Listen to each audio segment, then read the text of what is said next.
And there's a warning of southerly or southwesterly gales on coasts from Loop Head to Erris Head to Fairhead, extending to remaining coasts in the Irish Sea tonight. That's all for now. News again at 9.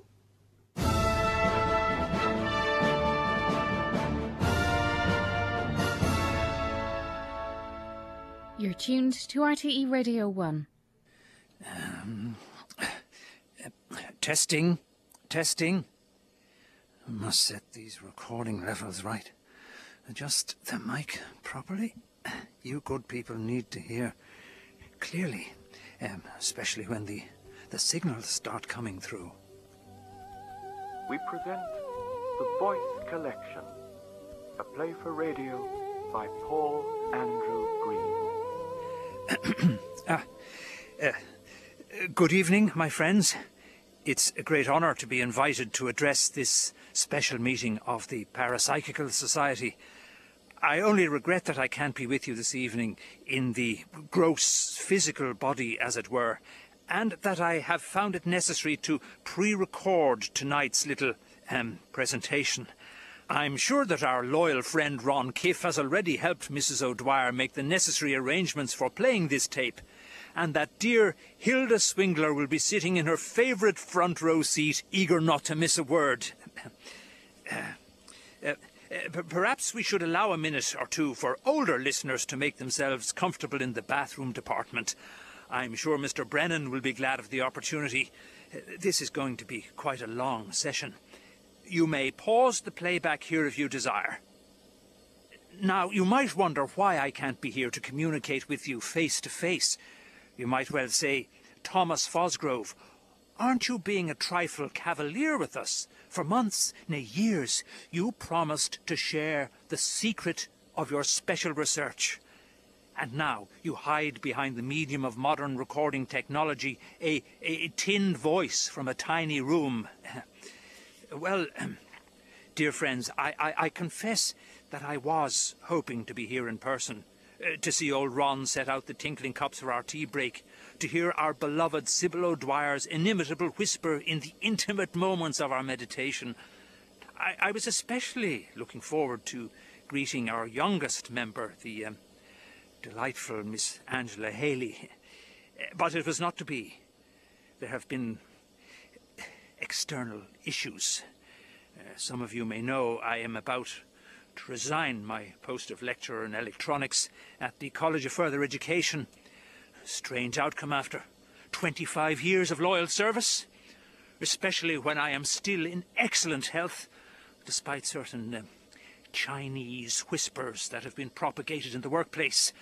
But never mind.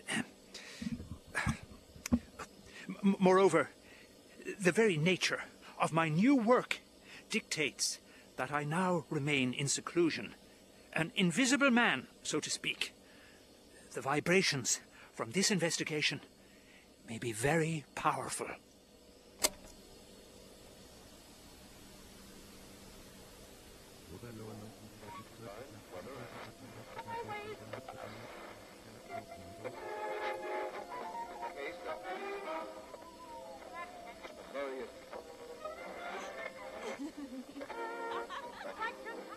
Now, you might well say, yes, I can predict what you're going to think, that the electronic voice phenomenon is nothing new. After all, it was as long ago as 1958 that the Swedish opera singer Fredrik Jürgensen, attempting to tape birdsong, found that he had recorded fragments of voices underneath, deep in the hiss of the tape. Human voices.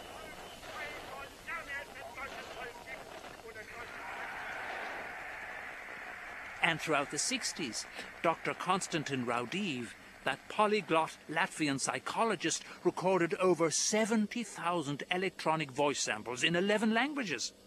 Hitler, Churchill, men, women, children came through again and again as patterns of magnetism in ferric particles on a revolving spool. Sound bites from the jaws of death. Good evening, now, chappie. Of course, the scoffers questioned Raudiv's interpretations. They attacked his microphone techniques, accused him of fraud, of not understanding basic electronics and acoustics. They couldn't face the sheer weight of the evidence. 70,000 voices, ladies and gentlemen. 70,000 voices, all from the world beyond. When the matter was debated on the Gay Byrne show, several monsignors admitted that the Holy Father himself had declared an interest. Since Jurgensen and Raudive, there have been many experimenters, many ingenious technological innovations. The goniometer, the psychophone, the alpha machine.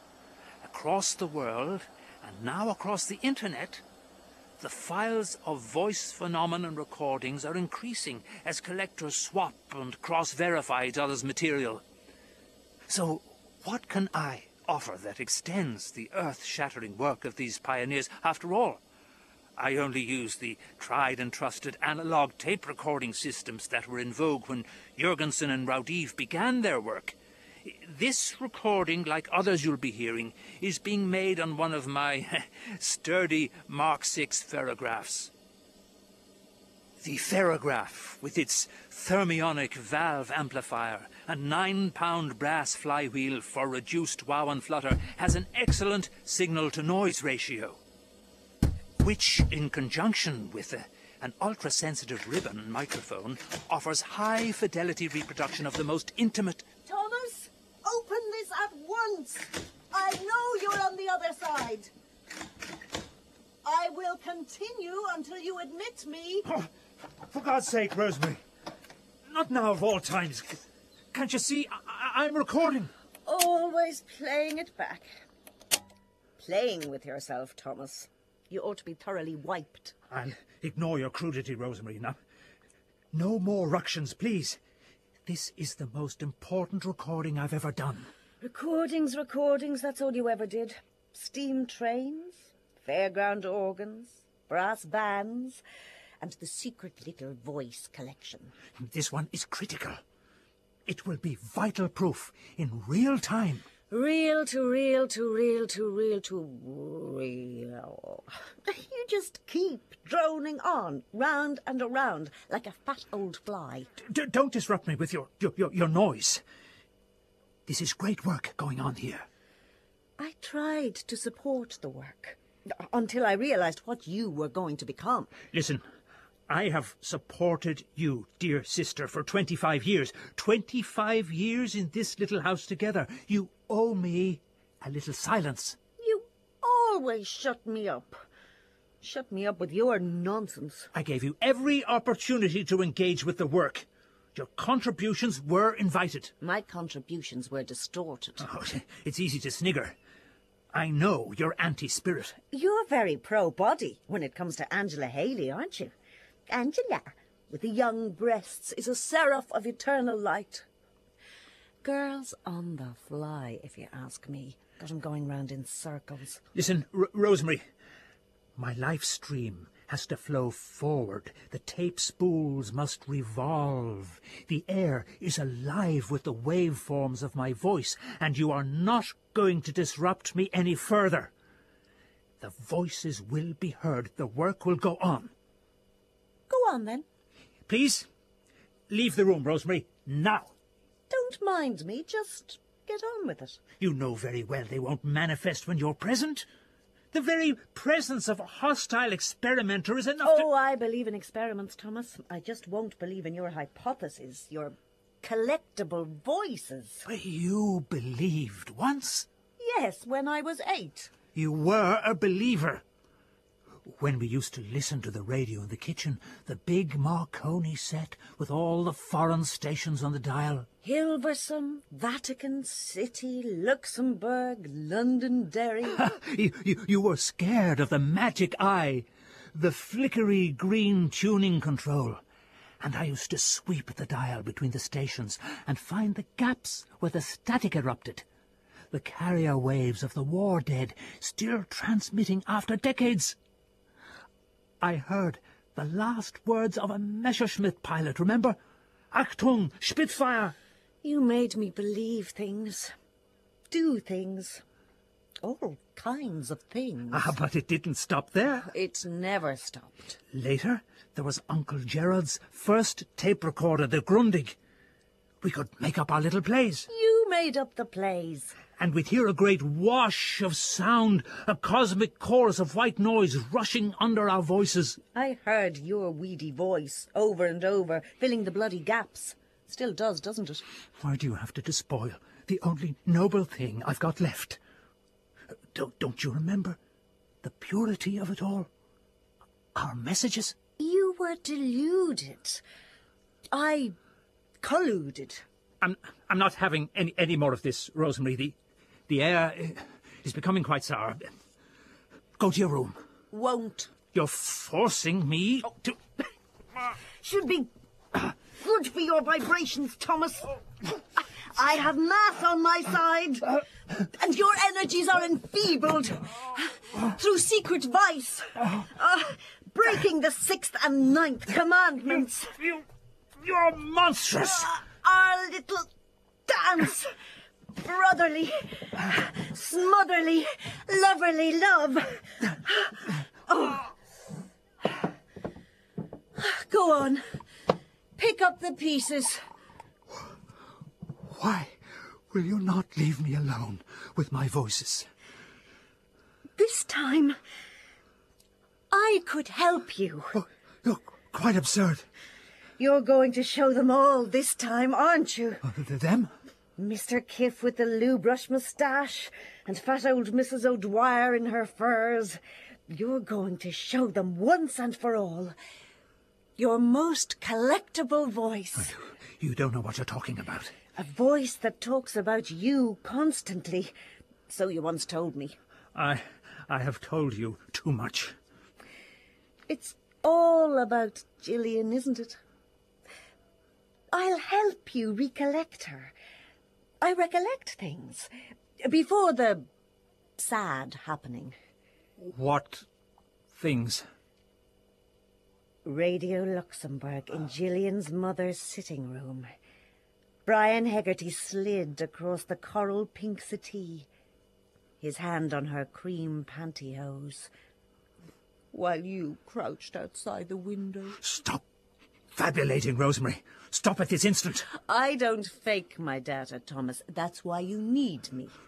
You are irrelevant to the matter of Gillian. To catch Gillian's voice, you need me. You may have your machines, your collection of mystery garglings, but you can't call her like I can recall her. We could sink our differences, work together for once. I don't know, Rosemary. I don't know. You've been so sceptical since her disembodiment. I have special private procedures. I'm prepared to suspend my disbelief, Thomas. Promise not to intrude, Rosemary. Just carry on with your lecturing. Speak to their world. Get her to speak up. Very well.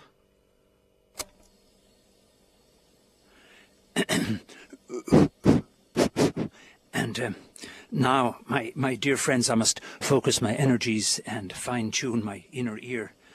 I must resonate with the centre of the channel. The world of the electroplasma interpenetrates us, even as I speak. And I have been joined by my dear sister Rosemary as objective witness and loyal assistant. Rosemary will turn the lights down for us. Our spirit scientists are hovering, ready to animate the interface between the recording head and the moving tape with the swirling energies of the transhuman life state, to create vortices of psychomagnetic energy that will imprint the testimony of our loved ones and lost ones on the recording medium. Edison, Tesla, Marconi, they are gathering the etheric force to help me. Rosemary will switch on our spirit recorder. The red switch, Rosemary, the red. Oh. I will now balance and filter the signal from the spirit recorder on my mixing console. All is ready. My witness is standing by. You must be still, Rosemary, calm, quiet in our sanctuary. I am calling Gillian Edwards. Gillian Philomena Edwards who lived at 36 Mount Zion Avenue in the period 1959 to 1964. Gillian, who attended St. Jude's Convent School for Girls until July 1964. Gillian, who collected photos of the Dave Clark Five. Gillian, who wanted a pony called Poppins. Gillian, with a flair for biology and a voice like Helen Shapiro. Quiet, you meddling fool. I alone am calling on Gillian to speak. Please, Gillian, find your voice, your rate of vibration, your spiritual tone centre. Perhaps you'll talk about your dandruff, your wiry spectacles, your grunts, your gutsy little feelings. Gillian exists for us over and above the mess of bodily things. You were so sanitary, weren't you? That was part of the problem, yes? Sanitary and solitary. Winter evenings, bus stop departures and arrivals in the mist. Always the same setup, the stand-up, her waiting games. I despaired under the glare of the sodium lamps, looking for her duffel coat, dreaming of her breasts. Her image hovered everywhere. I searched the Saturday night parties. I'd stand in the kitchen corner with the empties and the spillages, listening for the upper harmonics of her laughter amid the din. She'd always just left in Brian Hegarty's Austin, or Terry Wilmot's Triumph Herald. It was always time for her to go. Mother had nervous trouble. I found excuses to go on long errands, to buy corner shop paraffin or mayonnaise, anything. Just glad to escape the wittering. And find chances for lurking, for hearing the echo of a laugh, a slight flutter of Gillian and her lost tongue. Trying to catch her at the dark end of the street. I couldn't act. I was reactive. I was a continuous presence of damp wool and ill-fitting shoes, blocking the pavement, standing still as a stone. My voice was passive, not a lead vocal. You'd hardly said a word to her, Thomas. And now there's silly old music in your head, and you're twitching. Gillian will shortly sing for us. She sang, you know. That was part of the problem, wasn't it? Brian Hegarty happened to sing. So did Terry Wilmot.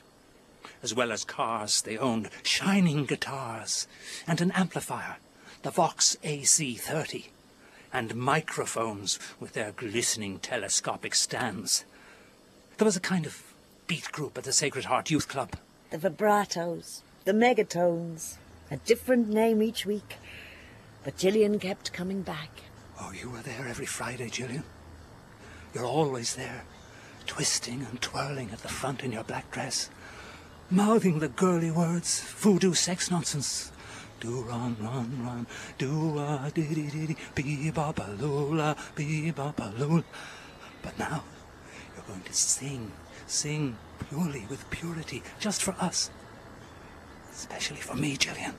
You're stuck down right there with her, aren't you, Thomas? Standing there goggling while the dancers all simmer around you. Now, ladies and gentlemen, I developed my recording skills at an early age. By the time I was 19, I was already being sought out by our local musical talent in the hope that with my trusty Grundig, a couple of microphones, and my special self-designed mixers, I could make their shrill derivative efforts worthy of Mr. Brian Epstein or Mr. Larry Barnes. I would follow them on their little circuits of parish halls and youth clubs, a valued member of the entourage. A pathetic boffin, always in the way with your clumsy contraptions. Indeed, a key member of the group, if only because of my technical knowledge. My expertise with signal flow, amplifiers, cabling and microphone connections was particularly significant. I was developing new devices all the time. To keep in touch with Gillian's laughter. One evening, during the intermission at a dance in Bray, Brian Hegarty asked my professional opinion. Gillian sat cradling his guitar case as he plugged back in. She smiled faintly for me. She couldn't keep her eyes off Brian's mod suit. Sleek hair, bright lips and teeth. She wanted to sing with him now, didn't she? Shout and shimmy beside him, beside herself. He asked if I could make his vocals sound like a real record. He told you that you were bloody useless. Your tapes were crapulous. I told him I could record his band live and feed the microphone outputs directly into my latest innovation, my special reverb unit. You were crawling around his feet, fumbling with tangles of leads and plugs, bumbling in the gloom as ever. Rerouting the PA system for the vocals at such short notice was a complex affair, you can be sure of that. Didn't know what you were doing. You still don't know, do you? The electrics in that hall were designed for barn dances and bingo, not the throbbing pulse of our youth. Never for her young voice. Last thing you expected. The last thing. Now, Brian Hegarty thrashes his rhythm guitar, grinds his hips, leers across the shaking heads of the audience, prances towards his microphone stand. He turns towards the side of the stage. You're just standing there, Gillian, waiting for his lead vocal. But he jerks his head to lead you on. On! You're picking your way in those high heels through the coils and cables. Towards the microphone. Ladies and gentlemen, I don't believe this phenomenon. She's going to take it.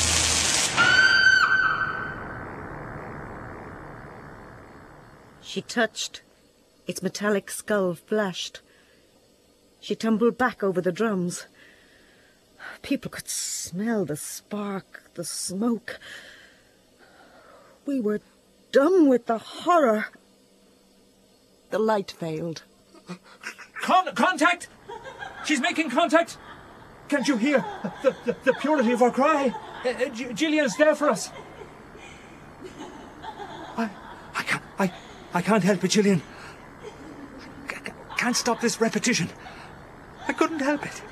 Accident, not design. I was cleared. Police, fire, ambulance, they all cleared me. The inquest exorcised me. Not guilty. Act of an accidental god. Act of perfect contrition. I never meant. All I wanted was the tape. Collect the voice. Never expected her. Listen to her, ladies and gentlemen. Just listen. Rosemary can hear it right here in this room with me. Can't hear a thing. Not a sha-la-la-la-la, not a shing-a-ling-a-ling. Sorry. She'll be collected right here, Rosemary, on this tape. Noise in your head, that's all. Play it back, now. You can't salvage anything. This is a direct order. You are meant to assist me. Play it all back. Oh, there's nothing more to say, Thomas, nothing more.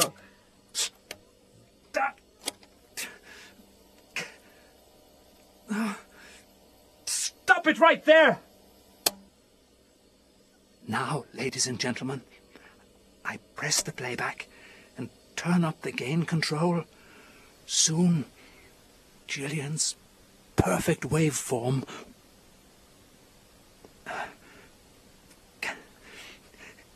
Ladies and gentlemen, I am turning up the gain control to its furthest extent. You and your controls and your half-dead ladies and gentlemen. You still don't understand, do you? 40 years of decay and distortion. She's there. She must be there. Listen, Rosemary.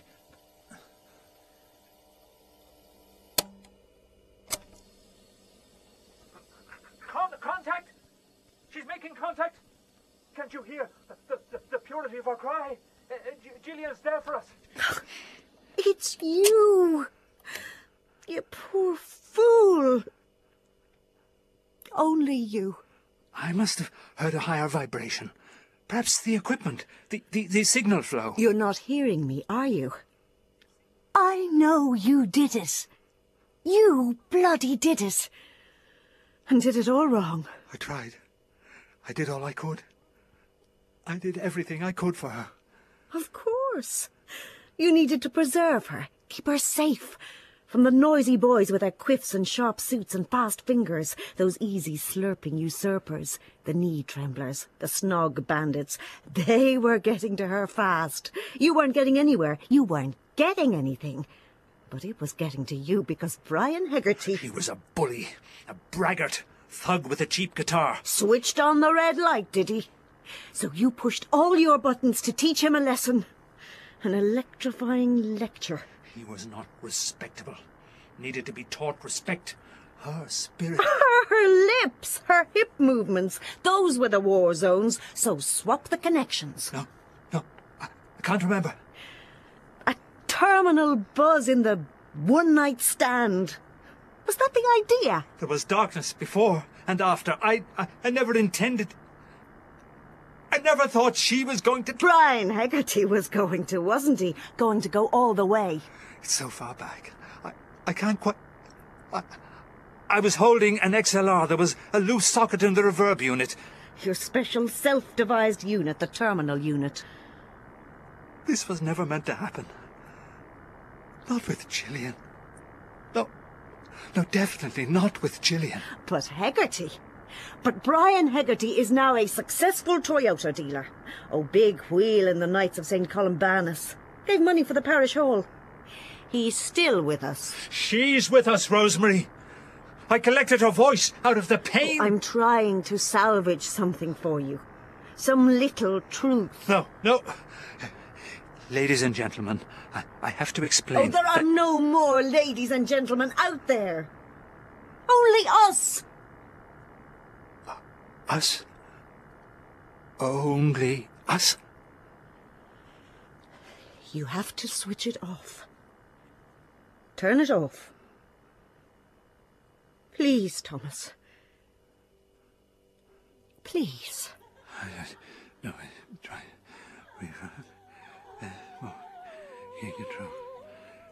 Back. Purity. Oh.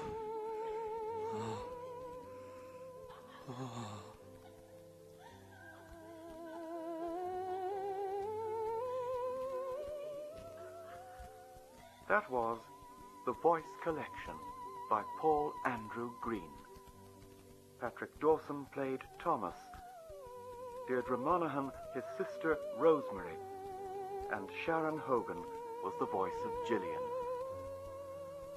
Sound supervision was by Andrew Kane. The Voice Collection was produced by Aidan Matthews.